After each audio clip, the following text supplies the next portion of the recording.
어제 오후 인천 강화군 만이산에서 난 불이 14시간 넘게 꺼지지 않고 있습니다. 산림당국은 주변 민가나 문화재 등 주요 시설로 산불이 번지지 않도록 방어선을 구축한 채 야간 진화 작업을 이어가고 있고 날이 밝는 대로 철수했던 헬기를 다시 투입할 방침입니다. 신임 경찰 국가수사본부장에 우종수 경기 남부경찰청장이 내정됐습니다. 오늘 정식 임명될 예정인데 검사 출신 정순신 변호사가 자녀 학교폭력 문제로 낙마한 지 한 달여 만입니다. 검찰 수사권 축소 법 효력을 유지하는 헌법재판소 결정을 놓고 여야의 공방이 이어지고 있습니다. 오늘 한동훈 법무부 장관이 출석하는 국회 법사위에서 격돌이 예상됩니다. 수출이 부진하고 내수 둔화가 이어지자 정부가 이번 주에 내수 활성화 대책을 내놓습니다. 급증하는 해외여행 수요를 국내로 돌리기 위해 숙박 할인 쿠폰을 지급하고 전통시장 온누리 상품권 발행을 늘리고 대규모 세일 행사를 여는 방안 등이 거론되는 것으로 알려졌습니다. 푸틴 대통령이 동맹인 벨라루스에 전술 핵무기를 배치하겠다고 발표한 데 대해 우크라이나와 북대서양조약기구 나토가 러시아를 강하게 비난했습니다. 다만 아직 러시아가 핵무기를 옮긴 징후는 없는 것으로 알려졌습니다. 내륙 일부 지방에 한파주의보가 내려진 가운데 오늘 아침 서울이 영상 2도까지 떨어지는 등 반짝 꽃샘추위가 찾아오겠습니다. 다만 낮부터 기온이 빠르게 올라가 따뜻한 봄 날씨를 되찾겠습니다. 시청자 여러분 안녕하십니까? 3월 27일 월요일 굿모닝 YTN 1부 시작합니다. 건조한 날씨 속에 어제 오후 강화 만이산에서 시작한 산불이 아직도 꺼지지 않고 있습니다. 네, 현재까지 확인된 인명피해는 없는데 굿당 창고에서 불길이 시작된 것으로 추정됩니다. 최재민 기자입니다. 불길은 날이 바뀌었는데도 이어지고 있습니다. 순간 최대 초속 11m의 강한 바람이 불면서 불길을 잡는 데 어려움을 겪고 있습니다. 불은 오후 2시 40분쯤 만이산 입구에 있는 굿당 창고에서 시작된 것으로 추정됩니다. 화재 당시 정황이나 구체적인 원인은 아직 파악되지 않았는데 19헥타르, 축구장 27개가량의 산림이 산불 영향권에 들었습니다. 산림당국은 저녁 7시부터 야간 진화 체제로 전환하고 산불 확산 방지에 집중하고 있습니다. 주변 민가나 주요 시설로 불씨가 번지는 걸 막기 위해 방어선도 구축했습니다. 주간에 투입했던 산불 진화용 헬기는 날이 저물면서 모두 철수했습니다. 화재 지점이 민가나 등산로와는 조금 떨어진 곳이라 지금까지 발생한 인명피해는 없습니다. 법당 같은 국가 지정 보물이 있는 만이산 정수사 등으로도 불길이 번지진 않았습니다. 사찰에서도 지금 긴장의 끈을 놓지 않고 계속 예의주시하고 있습니다. 하고 아마도 밤새도록 지금 지켜보면서 상황을 그렇게 해야 될 것 같습니다. 산림당국은 날이 밝는 대로 진화 헬기를 다시 투입할 계획입니다. YTN 최재민입니다. 신임 경찰 국가수사본부장에 우종수 경기 남부청장이 내정됐습니다. 정순신 변호사의 낙마로 공석이 된 지 한 달 만에 경찰 수사의 수장을 내부 인사가 맡게 됐습니다. 김다현 기자입니다. 3만여 명의 수사경찰을 이끌 신임 국가수사본부장은 경찰 내부 인사로 결정됐습니다. 국수본부장과 같은 치안정감 계급인 우종수 경기 남부청장이 내정된 겁니다. 행정고시 특채로 지난 1999년에 입직한 우종수 내정자는 경기 북부청장과 경찰청 형사국장, 경찰청 차장 등을 지냈습니다. 서울청 수사부장 시절인 지난 2018년에는 드루킹 댓글 조작 사건 수사를 지휘하는 등 경찰 내 대표적인 수사통으로 꼽힙니다. 앞서 국수본부장에 임명됐던 정순신 변호사는 자녀 학교폭력과 끝장등 파문 끝에 임명 하루 만인 지난달 25일 자진 사퇴했습니다. 공석은 한 달 넘게 이어졌고 대통령실과 경찰청은 내부 인사에 무게를 두고 신임 본부장 물색에 주력해왔습니다. 검사 출신인 정 변호사의 이력 때문에 검찰의 경찰 장악이라는 내부 반발이 거셌기 때문입니다. 가급적 가능하면 내부에서 역량 있는 사람을 찾는 게 맞지 않겠느냐 하는 게 제 의견이다. 또 정 변호사 낙마 이후 부정적인 여론과 검증 부담도 고려됐습니다. 우종수 내정자의 국가수사본부장 정식 임명은 이르면 오늘 이루어질 예정입니다. YTN 김다현입니다. 검찰 수사권을 축소하는 검수완박법 효력을 유지하는 헌법재판소 결정을 놓고 여당은 헌법 파괴 만행이라고 강하게 비판했고 야당은 헌재의 판단을 존중하라며 설전을 주고받았습니다. 연일 이어지는 여야의 공방은 오늘 국회 법제사법위원회에 출석하는 한동훈 법무부 장관을 상대로도 격하게 벌어질 전망입니다. 조성호 기자입니다. 국민의힘 김기현 대표는 이른바 검수완박 효력을 인정하는 헌재 결정을 놓고 미누국 카르텔의 반헌법 궤변이라며 헌법재판관들을 직접 겨눴습니다.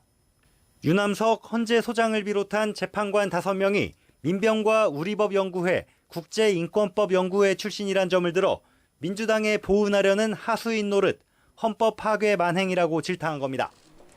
특히 당 차원에서는 헌재의 권한쟁의를 청구했던 한동훈 법무부 장관에게 책임을 물으려는 야권 움직임을 강하게 비난했습니다. 민주당은 헌법재판소가 자신들을 지켜주는 구분나무로 생각하는 듯합니다. 한동훈 법무부 장관을 검수완박법 권한쟁의 심판에 대한 괘씸죄로 탄핵까지 운운하고 있습니다. 민주당은 헌법 가치를 부정하고 파괴하는 건 오히려 김기현 대표라며 공당 대표 자격이 없다고 쏘아붙였습니다.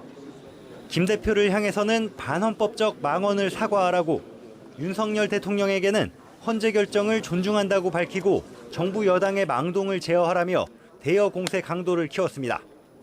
한동훈 장관을 겨냥해서는 거취 압박과 함께 헌재 결정 취지대로 검찰 수사권을 원상복구하는 시행령을 폐기하라고 촉구했습니다. 참으로 뻔뻔합니다. 지금 한동훈 장관이 해야 할 일은 헌재 결정 비난과 자신의 몸값을 올리기 위해 탄핵 운운하는 언론 플레이가 아닙니다. 당내 비주류인 박용진 의원 역시 한 장관이 입법부 권한 침해를 인정하고 사과해야 한다며 비판을 보탰습니다. 다만 헌재가 위법이라고 본 민형배 의원 꼼수 탈당 등은 민주당도 사과해야 한다고 지적했습니다.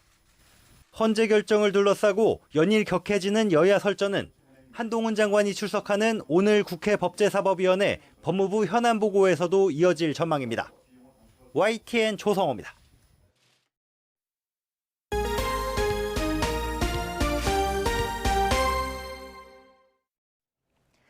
정부가 이번 주 내수 활성화를 위한 대규모 지원책을 발표합니다. 숙박과 교통, 지역 상품권 등을 발행해 할인 혜택을 늘릴 계획인데요. 끝날 것 같지 않던 코로나19 대유행이 사그라지고 나라마다 굳게 걸어 잠근 빗장을 풀면서 그동안 억눌린 해외여행 수요가 폭증하고 있습니다.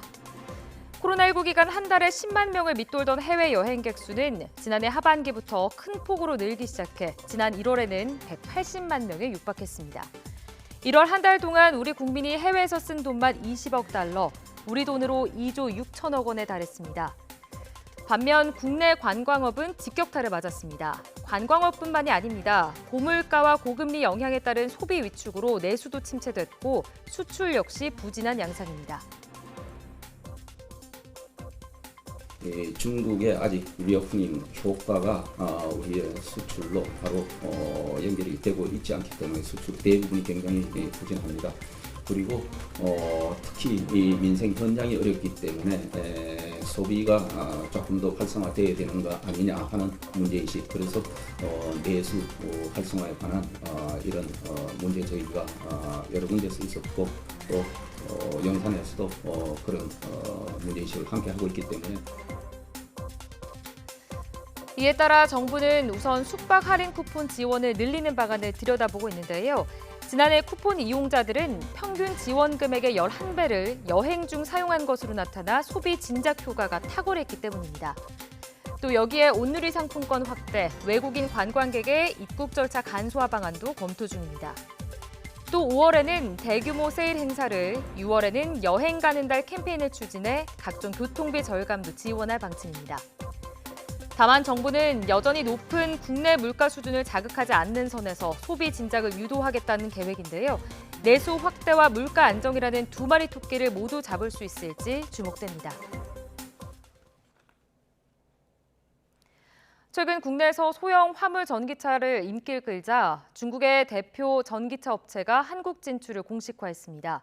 다음 달부터 출시될 예정인데 기술력이 이미 상당한 수준에 올라 있어 국내 기업과 치열한 경쟁이 예상됩니다. 보도에 박홍구 기자입니다. 1톤 화물 트럭은 경기가 안 좋을수록 많이 팔리는 서민 자영업자들의 차입니다.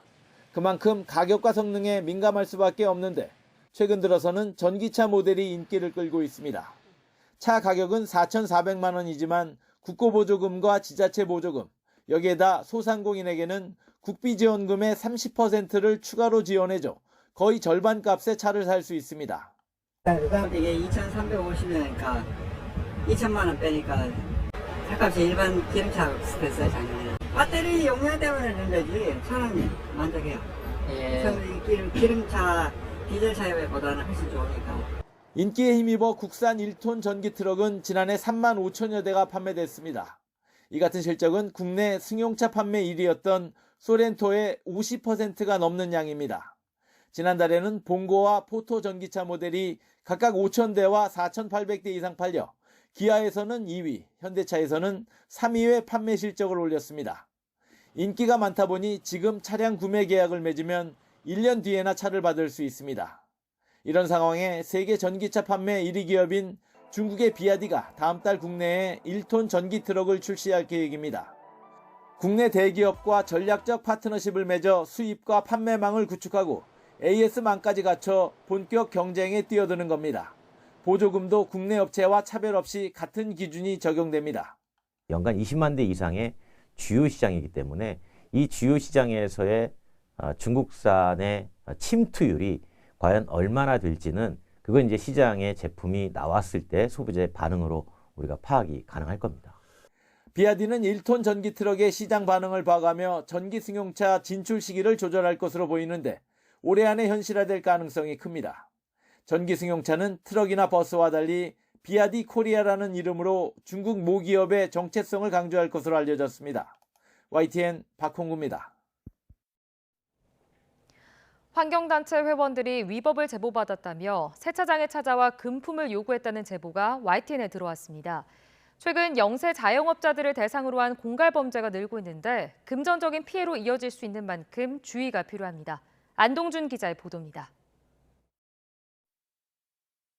지난 15일 정모 씨가 운영하는 스팀 세차장에 환경단체 회원들이 들이닥쳤습니다. 이 가운데 자신을 사무국장이라고 소개한 남성. 스팀 세차장은 하루 물 사용량이 100리터로 제한되는데 정 씨가 기준을 초과해 물을 썼다며 법적 처분을 받을 수 있다고 경고합니다. 다른 지역에선 지금 경찰관이랑 동행 하에 조사를 하고 있다고 하니까 저는 공무원 쪽에서 국가적인 일을 하는 사람인 줄 알고 처음에 겁을 먹었죠. 개업한 지 석 달도 안 됐다고 호소하는 정 씨에게 사무국장 A 씨는 신고가 들어가는 걸 막을 방법이 있다고 알려주기도 합니다. 저희가 신문사 하나가 있어갖고 그냥 거기 광고를 실으시고 그냥 광고비 쪽으로 해갖고 그냥 이렇게 막 무마하시는 방법이 하나 있을 거고 1면이 500이고요. 약간 뒷면으로 좀 넘어갔을 때 말씀하신 300? 비슷한 시기 인근 지역에서 스팀 세차장을 운영하는 업주들도 비슷한 일을 겪은 것으로 알려졌습니다. 이에 대해 A씨는 세차장 업주가 먼저 방법이 없겠느냐고 묻길래 답해줬을 뿐이고 실제 돈은 받지 않았다고 해명합니다. 그러나 A씨가 소속돼 있던 단체는 명예롭지 못한 행동을 했다며 A씨를 제명했습니다. 지난 5년간 공갈 범죄는 증가하는 추세입니다. 특히 영세 자영업자들의 약점을 꼬투리 잡아 협박하거나 금품을 요구하는 사례가 꾸준히 발견됩니다. 영세 자영업자들의 경우 영업정지나 폐업 처분을 받으면 당장 생업에 지장을 받는다는 점을 노린 범죄입니다. 과거에도 기자나 환경단체를 사칭하며 돈을 뜯어내는 일이 성행했는데 여전히 줄지 않는 겁니다. 코로나19가 확산하던 지난 2021년 9월에는 경기 부천에서 방역수칙 위반 사실을 신고하겠다며 영세 자영업자들을 겁주고 금품을 뜯어낸 일당이 경찰에 붙잡히기도 했습니다. 경찰은 최근 들어 음식점과 공사장, 세차장 등 다양한 영역에서 공갈 범죄가 일어나고 있다며 신고 무마를 대가로 금품을 요구받는다면 먼저 경찰에 알려야 더 큰 피해를 막을 수 있다고 당부했습니다. YTN 안동준입니다. 일가의 검은 돈 의혹 등 각종 폭로를 이어갔던 고 전두환 씨의 손자 전우원 씨가 내일 한국에 온다고 밝혔습니다. 전 씨는 입국 즉시 광주로 가서 5.18 민주화운동 유가족들에게 사죄하겠다고 언급했습니다. 우철희 기자입니다. 고 전두환 씨의 손자 전우원 씨의 SNS입니다. 오늘 미국 뉴욕 공항을 떠나 내일 새벽 인천 공항에 도착하는 항공편 예약 내역이 게시됐습니다. 영문 이름도 적혀 있습니다. 전우원 씨는 정부 기관에 의해 잡혀 들어가지만 않으면 입국 직후 광주를 방문하겠다고 밝혔습니다. 5.18 유가족과 정신적 피해를 입은 모든 사람에게 사과하고 싶다는 이유입니다. 또 무지와 부족함으로 많은 사람들에게 상처를 줘 죄송하다면서 자신과 가족들이 잘못한 만큼 사죄하고 벌을 받겠다는 말도 남겼습니다. 앞서 전우원 씨는 지난 14일부터 SNS에 가족과 지인에 대한 폭로에 나섰습니다. 특히 할아버지인 고 전두환 씨를 학살자로 규정하고 전 제 할아버지가 학살자라고 생각합니다. 그리고 그는 저희의 나라를 지킨 영웅이 아니라 범죄자일 뿐입니다. 전두환 씨와 가족들이 5.18을 폭동으로 몰아갔다는 취지의 말도 했습니다. 언론들의 입막음을 시키고 무고한 시민들의 희생에 그들을 반란자라고 그렇게 몰아가는데 저는 그것이 죄라고 생각합니다. 아버지 전재용 씨와 작은아버지 전재만 씨가 출처모를 검은 돈으로 생활하고 서울 연희동 자택의 금고에는 비자금이 있다는 주장까지 이어갔습니다. 그 금고 안에 엄청난 양의 것들이 있었다고, 숨겨진 비자금과 관련된 것들이 있었다고 말씀하셨습니다. 급기야 마약으로 추정되는 약물을 복용한 뒤 환각 증세까지 보였습니다. 전우원 씨의 폭로는 시작한 지 열흘이 지난 24일에야 멈췄습니다. 검찰은 시민단체 고발을 받아 전두환 씨 일가 비자금 의혹을 들여다보고 있고 경찰은 전우원 씨의 마약 투약과 관련한 입건 전 조사를 진행하고 있습니다. 다만 검경 모두 전우원 씨 입국 이후 상황을 좀 지켜보겠다면서 당장 조사나 신병 확보에 나설 계획은 없다는 입장을 밝혔습니다. YTN 우철입니다. 윤석열 대통령이 서해 용사 55명을 직접 호명하며 눈물을 삼킨 뒤 꽃다운 나이에 장병들이 산화했다고 소회를 밝혔습니다. 참전 장병들은 행사를 통해 자긍심을 얻을 수 있었다면서도 생존 장병 국가유공자 등록 문제 등 실질적인 정책까지 뒷받침되길 기대했습니다. 박서경 기자가 보도합니다. 윤석열 대통령은 취임 후 첫 서해 수호의 날 행사에서 전사한 서해 용사 55명의 이름을 호명하다가 울컥하는 모습을 보였습니다. 누군가를 잊지 못해 윤 대통령은 행사 이후 소회를 밝힌 것으로 전해졌습니다. 꽃다운 나이에 산화한 장병을 생각하면 어찌 평정을 유지할 수 있겠나. 또 묘역을 찾은 게 두 번째인데 그때마다 묘비 뒤편 출생일, 사망일을 보고 마음속으로 엄청 울었다. 앞서 윤 대통령은 지난해 6월 청와대 깜짝 방문 당시 천안함 명칭이 적힌 모자와 티셔츠를 입고 나타났고 천안함 생존 장병과 희생자 유족 등 20여 명을 대통령실로 초청해 오찬을 하기도 했습니다. 또 국가보훈처를 보훈부로 승격하고 국방백서에 북한을 적으로 규정하는 표현을 담으며 전 정권과의 차별화에 나섰습니다. 참전 장병들은 예우를 받은 느낌이라면서도 실질적 제도 보완을 기대했습니다. 최원일 전 천안함장은 YTN에 국군 통수권자가 직접 영웅들을 호명해 참전 장병과 유족의 자긍심을 높이는 계기가 됐다고 말했습니다. 그러면서 국가유공자 등록의 경우 신청부터 입증까지 모두 개인에게 달려 있는데 국가가 도움을 주는 제도를 만든다거나 참전 장병들이 나라와 국민을 지키고 NLL을 최후까지 사수했다는 점 등이 왜곡 없이 알려지길 바란다고 했습니다. 미국이나 선진국 같이 국가가 입증해주는 그런 제도로 발전을 했으면 하는 바람입니다. 교과서에도 이렇게 좀 정확하게 실어서 자녀들까지도 아빠가 좀 자랑스러울 수 있도록. 이에 대해 대통령실은 제도에 대해서도 고려해야 한다고 생각한다면서 보훈처에서 보훈부로 승격된 만큼 보훈부에서 새로운 조치를 해나갈 거로 본다고 밝혔습니다. YTN 박서경입니다. 북한 대외 선전 매체들이 한미 연합 상륙 훈련인 쌍용 훈련에 대해 연일 비난을 이어가고 있습니다. 북한 선전 매체 우리민족끼리는 미국과 호전광들이 광란적인 합동 군사연습으로 위기 일발의 전쟁 접경으로 몰아가고 있다며 상륙이 방어가 아닌 공격을 의미한다는 것은 누구나 다 아는 사실이라고 주장했습니다. 또 다른 선전 매체인 메아리는 북침 전쟁 연습으로 전쟁 발발의 임계점에 이르고 있다며 한반도 긴장 고조의 책임을 한미에 돌렸습니다. 러시아가 맹방 벨라루스에 전술핵을 배치하기로 한 데 대해 우크라이나가 벨라루스 내부에 동요를 부를 것이라며 비난했습니다. 로이터 통신 등에 따르면 올렉시 다닐로 우크라이나 국가안보국방위원회 서기는 현지 시간 26일 러시아가 전술 핵무기를 벨라루스에 배치하겠다는 계획에 대해 크렘린이 벨라루스를 핵 인질로 삼은 것이라고 비판했습니다. 북대서양 조약기구 나토는 블라디미르 푸틴 러시아 대통령의 벨라루스 전술 핵무기 배치 발표에 러시아의 핵 위협은 위험하고 무책임하다며 비판했습니다. 나토 대변인은 현지 시간 26일 이같이 비판하며 러시아 핵 태세에 우리의 핵 태세를 조정할 정도의 변화를 감지하지 못했다고 밝혔습니다. 한편 미국도 러시아가 벨라루스에 전술 핵무기를 아직 배치하지 않은 것으로 파악했습니다. 존 커비 국가안보회의 전략소통조정관은 CBS 뉴스 인터뷰에서 푸틴 러시아 대통령이 핵무기를 옮기거나 우크라이나에서 핵무기를 사용할 의도가 있다는 징후를 보지 못했다고 말했습니다. 중국이 차이잉원 타이완 총통의 방미를 앞두고 미국의 앞마당격인 중남미에서 수교국을 늘리며 존재감을 과시하고 있습니다. 타이완 정부는 온두라스와 단교를 발표하고 중국의 압력에 굴복하지 않겠다고 밝혔는데요. 김선희 기자가 보도합니다. 중남미의 온두라스가 타이완과 단교하고 중국과 정식 수교를 맺었습니다.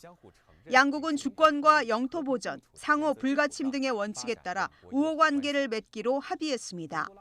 특히 온두라스 정부는 트위터에서 온두라스는 하나의 중국 존재를 인정한다며 중국 정부는 중국을 대표하는 유일한 합법 정부라고 밝혔습니다. 하나의 중국 원칙을 강조해온 중국은 환영의 뜻을 나타냈습니다. 坚持一个中国原则是国际大义，人心所向，大势所趋。中方欢迎洪都拉斯政府关于发展对华关系的积极表态。 온두라스는 지리적으로 미국과 가까운 데다 80년 이상 타이완과 수교를 맺어왔습니다. 그럼에도 온두라스가 중국과 손을 잡은 것은 경제적 이유가 작용한 것으로 분석되고 있습니다. 중국은 2005년부터 15년간 무려 170조 원을 라틴 아메리카에 투자했고 무역도 급증했습니다. 타이완 정부는 온두라스와의 단교를 발표하며 중국의 압력에 굴복하지 않겠다고 밝혔습니다. 然而，这些打压与威胁都不会改变中华民国与中华人民共和国互不隶属的事实，也无法减损台湾人民坚持自由民主、大步走向世界的意志。 차이잉원 타이완 총통의 이달 말 방미 계획에 중국은 하나의 중국 원칙에 위배된다며 강하게 반발해왔습니다. 차이 통총 집권 이후 모두 9개 나라가 타이완과 단교하고 13개 나라만 남았는데 중국은 이 점을 적극 부각시키고 있습니다.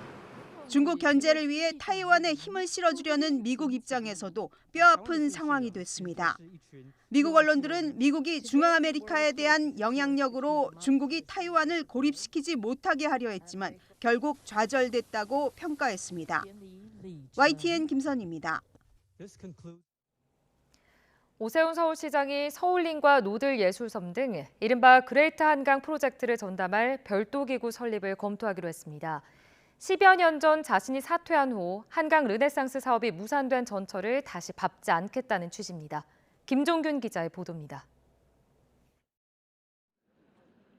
함부르크 엘베강에 우뚝 솟은 엘퍼필 하모니 콘서트홀, 유럽 최대 도심 재개발 사업인 하펜시티 프로젝트의 상징입니다.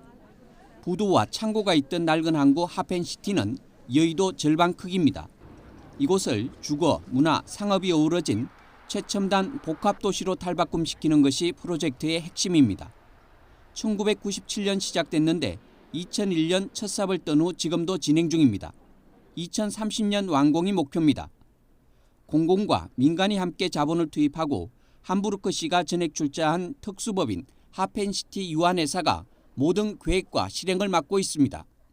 20-30년 정도의 계획을 가지고 꾸준하게 일관되게 수변 개발을 해왔다 하는 사실에서 굉장히 큰 인사이트를 얻었습니다. 하펜시티를 참고해 오세훈 시장은 그레이트 한강 프로젝트를 전담할 기구 설립을 검토하겠다고 밝혔습니다. 앞서 오 시장은 상암동 서울링, 노들예술섬, 여의도 한강변 제2세종문화회관 등 일련의 한강 사업을 발표했습니다. 여러 개의 사업을 다 동시에 추진할 수 있는 그런 법인을 별도 독립으로 조직을 만들게 되면 이익이 남는 사업에서 얻은 흑자를 적자나는 사업에 투입할 수 있겠죠. 그렇게 되면 특혜 시비도 사라지고.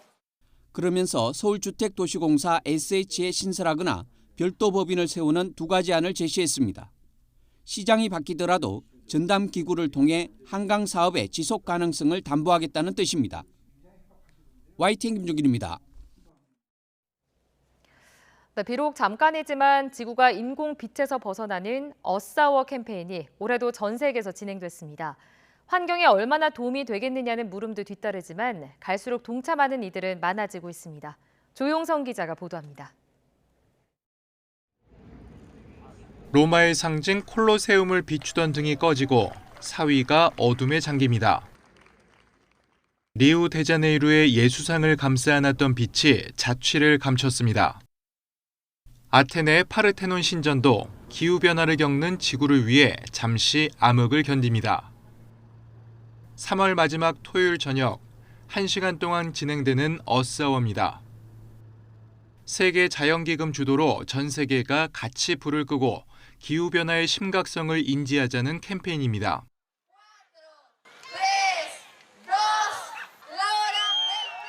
그런 의미에서 칠레 산티아고에서는 어사워 시간에 스스로 만든 전력으로 영화를 봅니다.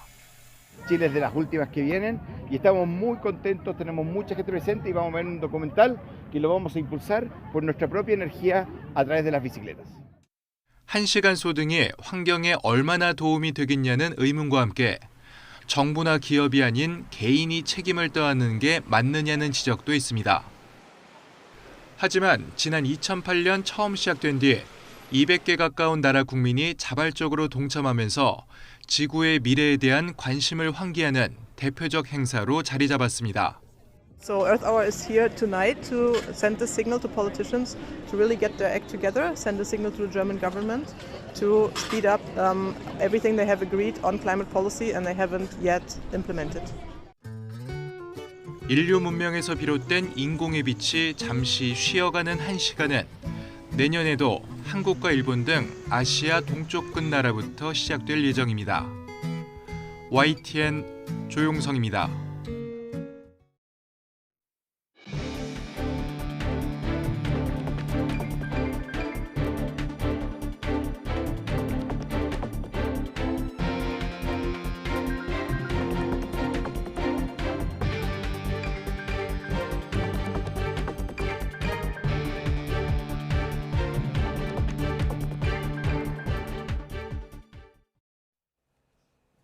어제 오후 인천 강화군 만이산에서 난 불이 아직 꺼지지 않고 있습니다.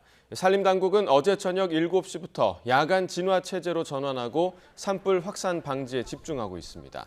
다친 사람은 없는 것으로 확인됐지만 19헥타르 축구장 넓이 27개 이상의 산림이 산불의 영향권에 있는 것으로 파악됐습니다.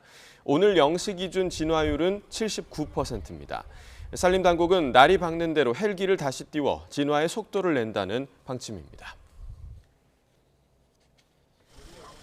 김성호 행정안전부 재난안전관리본부장은 인천 강화군 화도면 만이산 초입에서 발생한 불이 강풍으로 확산함에 따라 산림청, 소방청과 지방자치단체에 가용자원을 신속하게 최대한 투입해 피해를 최소화하라고 지시했습니다.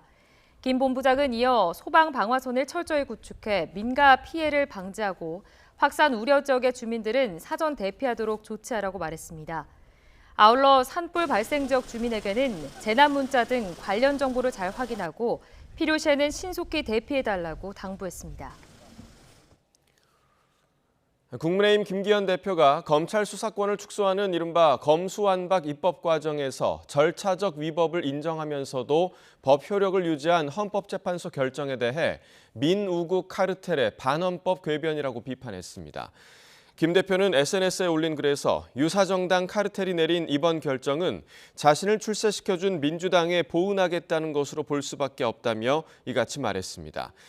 이는 헌법재판관 9명 가운데 유남석 소장과 이석태, 김기영, 문영배, 이미선 재판관 등 5명이 민주사회를 위한 변호사 모임과 우리법연구회, 국제인권법연구회 등에서 활동한 야권 성향이라 이런 결정이 내려졌다는 주장입니다.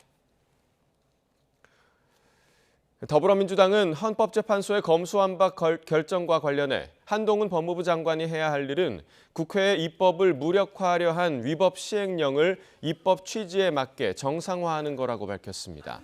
이모경 대변인은 국회 브리핑을 통해 탄핵안이 발의되면 당당히 응하겠다는 한 장관이 참으로 뻔뻔하다며 몸값을 올리기 위한 언론 프레이를 하지 말라며 이같이 말했습니다. 이와 함께 오영환 원내대변인은 국민의힘 김기현 대표가 헌재 결정을 비난한 데 대해 검찰 공화국도 부족해 검찰 왕조를 세우겠다는 거냐면서 정부 여당이 내린 가이드라인에 입법사법부는 무조건 따라야 한다는 말이냐고 비판했습니다.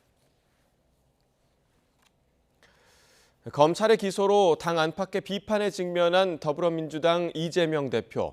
이 대여 공세와 이번 주로 예상되는 당직 개편을 통해 사법 리스크를 정면 돌파하겠다는 태세인데요.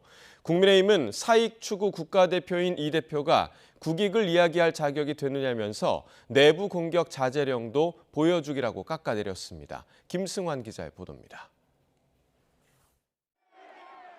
민주당 이재명 대표는 안중근 의사 순국 113주기를 맞아 윤석열 정부의 굴종 외교를 바로잡는 게 숭고한 어를 기리는 길이라고 강조했습니다.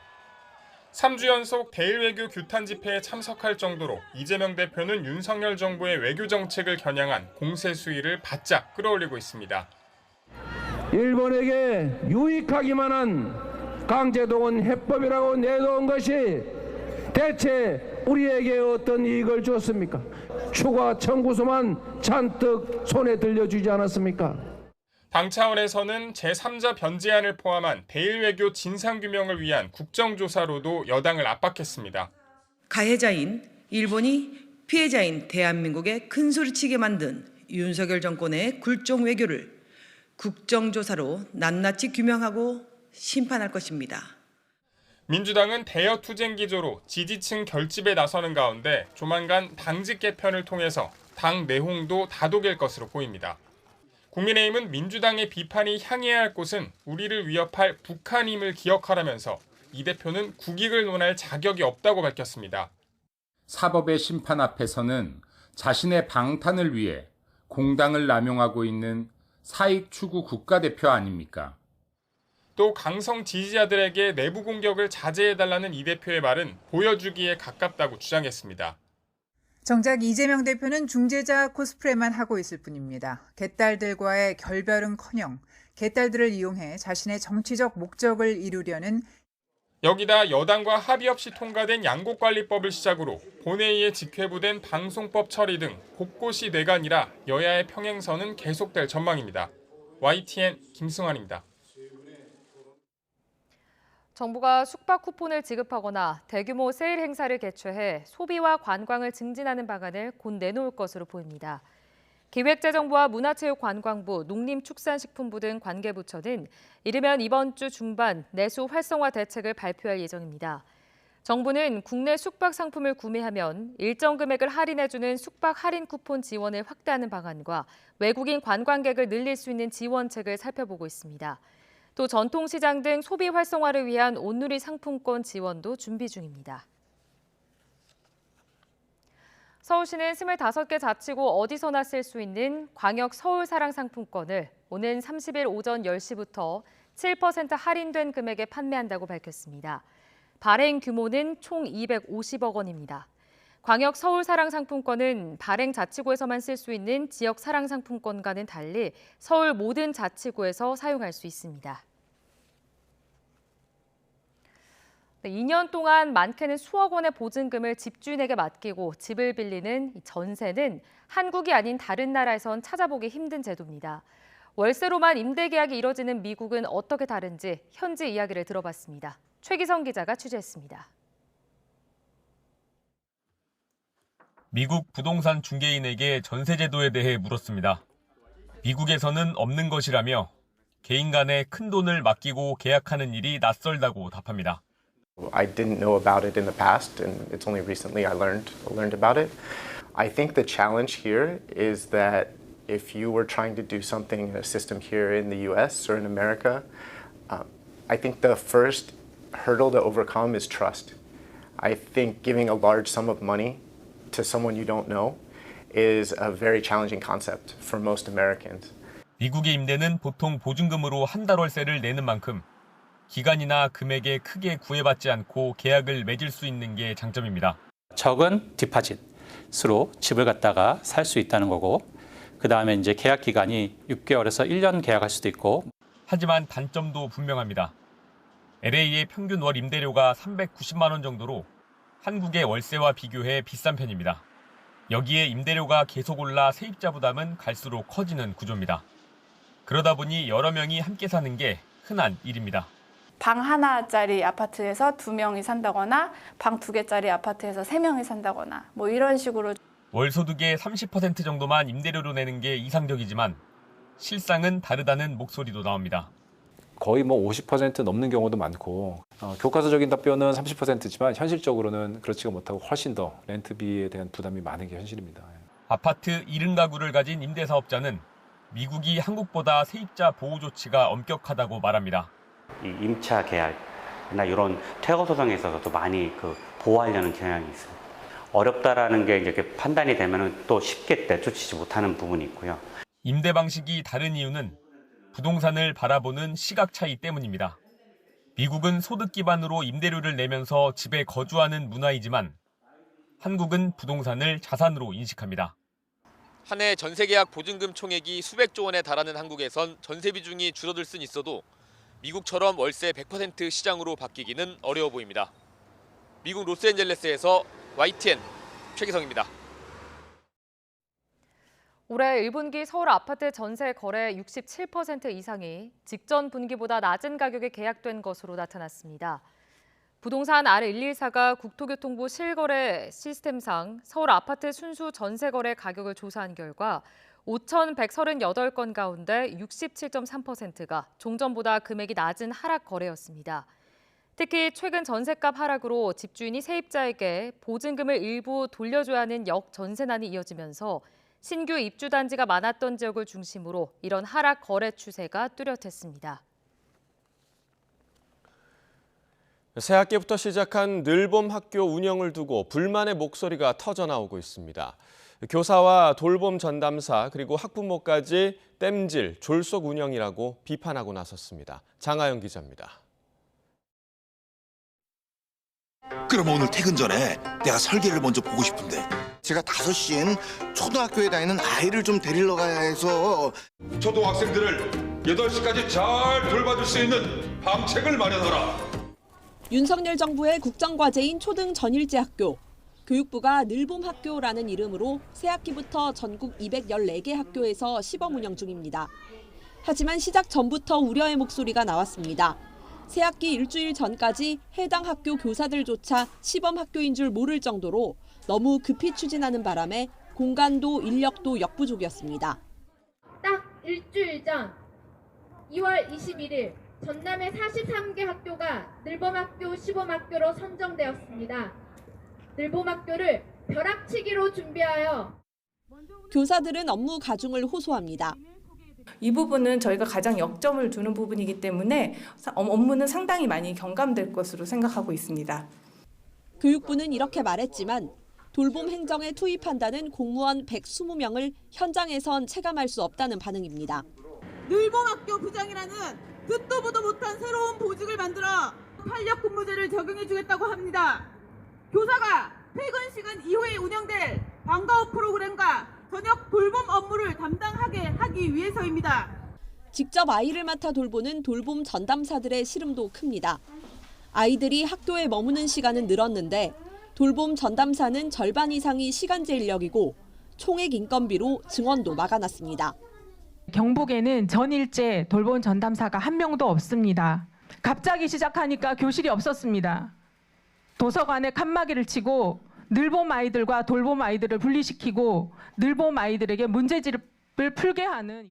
모자라는 인력을 보충하기 위해 정부는 자원봉사자와 기간제 교사를 모집하고 지자체의 노인 일자리와 연계하겠다는 계획을 내놨습니다.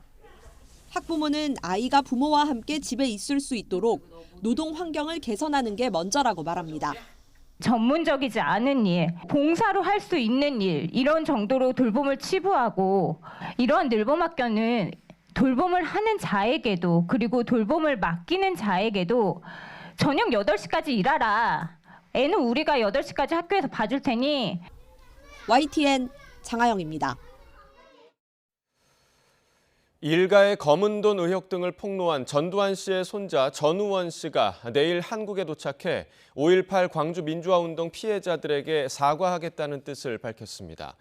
전우원 씨는 자신의 SNS를 통해 오늘 미국 뉴욕 공항을 떠나 내일 새벽 인천국제공항에 도착한다는 내용의 비행기 예약 내역을 게시했습니다. 전 씨는 이어 한국에 도착한 뒤 정부 기관에 의해 바로 잡혀 들어가지 않는다면 집만 풀고 5.18 유가족과 정신적 피해를 입은 모든 사람들에게 사과하고 싶다고 밝혔습니다. 그러면서 자신의 무지와 부족함으로 인해 믿고 지지해주던 5.18 유가족들을 포함한 많은 사람들에게 상처를 드려 죄송하다면서 자신과 가족이 잘못한 만큼 사죄하고 벌을 받겠다고 말했습니다. 최근 10대들 사이에서 이른바 불하트 놀이가 유행처럼 번지고 있습니다. 눈 스프레이로 그림을 그린 뒤 그 위에 불을 붙이는 건데 자칫 화재나 큰 부상으로도 이어질 수 있어 주의가 필요합니다. 박정현 기자입니다. 하얀색 눈 스프레이로 길바닥에 하트를 그린 뒤 불을 붙입니다. 스프레이를 뿌린 모양대로 시뻘건 불길이 화르르 일어납니다. 10대 청소년들 사이에서 유행하는 이른바 불하트입니다. SNS에 불하트나 불장난 등을 검색하면 관련 영상 수백 개가 쏟아지고 온라인 커뮤니티에는 목격담이 여럿 올라올 만큼 인기입니다. 멋지게 보이고 싶은 그런 것들을 나타내고 싶다 보니까 그런 걸 많이 따라하는 것 같아요. 하지만 이 불하트 위험하진 않을까? 소방대원들의 감독을 받아 YTN 취재진이 직접 시연해봤습니다. 눈 스프레이로 하트를 그리고 불을 붙이자 순식간에 불꽃이 타오릅니다. 스프레이엔 가연성 가스가 들어있어서 짧은 시간에 불이 붙고 주변으로 번질 가능성도 큽니다. 실제로 시연 도중 바람이 불자 불길이 거세지거나 불의 방향이 갑자기 바뀌기도 했습니다. 요즘처럼 건조한 날씨엔 특히 위험합니다. 가연성 가스를 포함하고 있어서 라이터로 점화시 옷이나 인접 가연물에 화재로 확대될 우려가 있습니다. 또 이런 장난으로 실제 화재가 발생할 경우 처벌을 피하기 어렵습니다. 실수로 불을 냈다고 해도 1,500만 원 이하의 벌금에 처해질 수 있는 겁니다. 전문가들은 좀 더 색다르고 자극적인 영상을 SNS에 올려 주목받고자 하는 욕심이 앞서는 사이 정작 가장 중요한 안전은 간과된다고 지적합니다. 위험 행동을 하는 여러 가지 원인은 다양하겠지만 그중에 가장 큰 게 호기심이 증대가 되고 타인으로부터의 영웅심리나 집단의식을 통해서 관심받고자 하는 이러한 태도가 안전을 압도하기 때문에 재미로 시작했다가 자칫 큰 화재나 부상으로 이어질 수 있는 SNS 불하트 놀이. 무작정 유행을 따르기에 앞서 안전을 고려하는 게 필요합니다. YTN 박정현입니다. 네, 미리 보는 오늘입니다. 지난주 헌법재판소의 검수완박 효력 유지 결정과 관련해 여야가 내일 상임위에서 다시 한번 격돌할 것으로 보입니다. 오늘 오전 10시 국회 법제사법위원회 전체 회의가 열립니다. 한동훈 법무부 장관도 이 자리에 출석하는데요. 국민의힘은 헌법재판소의 판결이 반헌법 궤변이라며 더불어민주당을 향해 난타전을 벌일 것으로 보입니다. 반면 더불어민주당은 한동훈 장관의 자진 사퇴를 요구하면서 책임론을 부각하고 있어 한 장관과 설전이 예상됩니다. 검찰 국가수사본부장에 내정된 우종수 경기 남부경찰청에 대한 임명 공식 발표가 이르면 오늘쯤 이뤄질 전망입니다. 앞서 대통령실과 경찰청은 정 변호사 낙마 뒤 경찰 내부 반발과 부정 여론, 검증 부담 등을 감안해서 내부 인사를 국수본부장에 발탁하기로 하고 후보군 물색과 검증을 진행했습니다. 최고 연 15.9% 금리로 100만 원까지 빌려주는 소액 생계비 대출 상품이 오늘 출시됩니다. 금융위원회는 소액 자금을 구하지 못해 불법 사금융으로 내몰리는 저소득, 저신용 차주가 없도록 신청 당일 돈을 빌려주는 제도라고 설명했습니다. 예약자는 오늘부터 4월 21일 가운데 신청한 날짜에 해당 지역 서민금융통합지원센터를 방문해서 소액 생계비 대출을 신청하면 됩니다. 중국이 오늘부터 남중국해에서 실사 사격 훈련을 실시합니다. 중국 해사국 홈페이지에 따르면 관동 해사국은 최고 항행 경보를 통해 오늘부터 29일까지 실탄 사격 훈련을 한다고 밝혔습니다. 해사국은 사각형 형태의 훈련 해역을 직시하며 해당 기간 선박 진입을 금지한다고 공지했습니다. 지금까지 미리 보는 오늘이었습니다.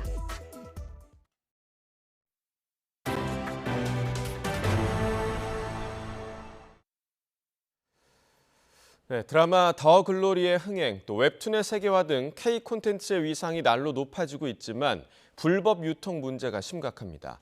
국내외를 가릴 것 없이 도둑 시청과 불법 유통이 기승을 부리고 있는데 단속이 쉽지 않습니다. 차정윤 기자입니다. 한 영상 스트리밍 사이트에 최신 영화와 각종 플랫폼에서 제작한 드라마, 예능 프로그램들이 한데 모여 있습니다. 온라인 영상 콘텐츠 서비스인 OTT 구독을 하지 않고도 몰래 볼 수 있는 불법 사이트입니다. 지난달 이용자만 1,000만 명, 이로 인한 콘텐츠 업체의 피해 금액은 적어도 4조 9천억 원으로 추정됩니다. 경찰이 수사에 착수하자 해당 사이트는 국내 OTT 관련 모든 자료를 내리겠다고 밝혔습니다. 하지만 삭제 대상에 영화나 지상파와 케이블 드라마, 해외 OTT는 빠져 있어 접속 주소를 우회하며 운영을 계속할 것으로 보입니다. 그동안 몇 년 동안에 조치를 했습니다. 가장 이제 할 수 있는 방법이 링크 사이트를 차단하는 방식이라고 볼 수가 있겠는데요. 그렇지만 이런 방식들은 이루어질 때마다 다시 또 재복구가 되는 일들이 반복돼 왔습니다. 수출효자인 웹툰 업계 역시 불법 유통으로 골머리를 앓고 있습니다. 지난 2019년 3천억 원대였던 웹툰 불법 유통 시장 규모는 지난 2021년 8천억 원대로 빠르게 커지고 있습니다. 점점 기승을 부리는 무단 유통에 카카오 엔터테인먼트는 2년 전 특별팀을 꾸려 직접 단속에 나섰습니다. 국내외 불법물 1,700만여 건을 적발해 삭제하고 해외 대형 불법 유통 조직으로부터 중단 선언을 이끄는 등 성과를 거뒀지만 자체 활동만으로는 한계가 있다고 토로합니다. 그런 해외 유저들에 대한 인식 개선 작업들, 그리고 음성화되어 있는 텔레그램이라든지 디스코드 방을 추적하고 삭제하고 한 운영자가 검거돼야지만 그 사이트를 완전히 폐쇄를 할 수가 있거든요. 빠르게 성장하는 K 콘텐츠 이면에 들이운 불법 유통이라는 그림자. 전문가들은 정부 부처와 수사당국이 앞장서 강력한 처벌에 나서고 무단 이용자들도 인식을 고쳐야 한다고 입을 모읍니다. YTN 차종훈입니다. 인삼과 홍삼의 양리 성분이 면역력과 체력 증진에 큰 효능이 있다는 건 많이 알려져 있습니다. 그런데 국내 연구진이 홍삼에서 오일을 뽑아 실험해봤더니 기존 인삼과 홍삼에는 없었던 전립선 비대증 완화에 효과를 보였습니다. 김진두 기자가 보도합니다. 인삼에는 독특한 사포닌 성분인 진세노사이드가 존재합니다. 몸의 활력을 높여 오래전부터 약용으로 귀하게 쓰였습니다. 홍삼은 인삼을 증기에 찐 것으로 색이 붉게 변하며 진세노사이드의 분자 구조에도 변화가 생깁니다. 보관 기간이 길어지고 인삼과는 조금 다른 효능을 보입니다. 그런데 국내 연구진이 오랜 기간 쓰이던 홍삼에 또 다른 효과를 찾아냈습니다. 홍삼에서 오일을 뽑아내봤습니다. 이 오일로 동물 실험을 한 결과 전립선 비대증에 효과를 보인 것입니다. 전립선 비대를 유발한 실험용 쥐는 정상 쥐보다 전립선 무게가 50% 증가했습니다. 그런데 이 쥐에 홍삼 오일을 8주간 투여하자 무게가 20% 정도 줄어들었습니다. 전립선 비대증을 확인할 수 있는 특이 항원도 홍삼 오일을 주자 정상 수준으로 떨어졌습니다. 전립선의 무게 및 PSA 수치를 감소시킴으로써 전립선 비대 개선에 효과가 있음을 확인하였습니다. 2021년 전립선 비대증으로 진료받은 국내 환자는 135만여 명. 이 가운데 90% 이상이 50대 이상 중장년층이었습니다. 하지만 최근에는 스트레스와 운동 부족, 서구화된 식습관 등으로 인해 젊은 층 환자도 늘어나는 추세입니다. YTN 김윤우입니다. 독립운동가 안중근 의사 순국 113주년을 맞아 안 의사의 동양평화 정신이 담긴 옥중 휘호가 처음 공개됐습니다. 안중근 의사 기념사업회는 서울 효창공원에 있는 안중근 의사 빈 무덤 앞에서 추모식을 열고 안 의사의 휘호 영인본을 공개했습니다. 이 휘호는 비단의 먹으로 쓰였으며 한문으로 동양평화 만세 만만세 1910년 2월 18일 여순감목 제감 중에 대한국인 안중근 쓰다라고 적혀 있습니다. 우리나라가 국제장애인 기능 올림픽 대회 8번째 종합 우승과 7연패를 달성했습니다. 제10회 프랑스 메스 국제장애인 기능 올림픽 대회에서 우리나라 국가대표 선수단은 금메달 18개, 은메달 4개, 동메달 9개를 획득했습니다. 연이어 봄꽃이 피어나는 이 시기에 반짝 추위가 찾아왔습니다. 현재 경기 동부와 영서 남부, 충북과 전북 북동부를 중심으로 다시 한파주의보가 내려졌는데요. 현재 서울 기온은 3.3도로 어제보다 4도가량 낮고요. 대관령은 영하 6.4도, 충북 제천은 영하 3.2도까지 떨어지는 등 중부와 경북 일부 지역에서는 영하권 추위가 나타나고 있습니다. 이렇게 기온이 크게 떨어지면서 오늘 아침까지 내륙 곳곳에는 서리가 내리거나 물이 어는 곳이 있겠고요. 강원 산간과 경북 내륙에는 안개가 끼는 곳이 있겠습니다. 그래도 찬바람에 전국의 대기질은 양호하겠고 오늘 낮 동안에는 대체로 맑은 하늘이 이어지겠습니다. 다만 비 소식이 없어서 대개 건조함은 더욱 심해지겠습니다. 화재 예방에 각별히 주의해 주시기 바랍니다. 현재 기온 살펴보면 서울은 3.3도, 춘천 영하 1.4도, 안동은 0.6도 등 어제 아침보다 3에서 많게는 9도가량 낮게 출발하고 있습니다. 다행히 낮 기온은 어제만큼 올라서 온화하겠는데요. 오늘 서울 낮 기온 14도, 대전과 광주 16도, 부산은 17도로 예상됩니다. 이번 주 날은 점점 더 따뜻해겠지만 일교차는 계속해서 크게 벌어지겠습니다. 날씨였습니다. 굿모닝 YTN 1부 마칩니다. 네, 잠시 후 2부가 이어집니다. 시청해주신 여러분 고맙습니다.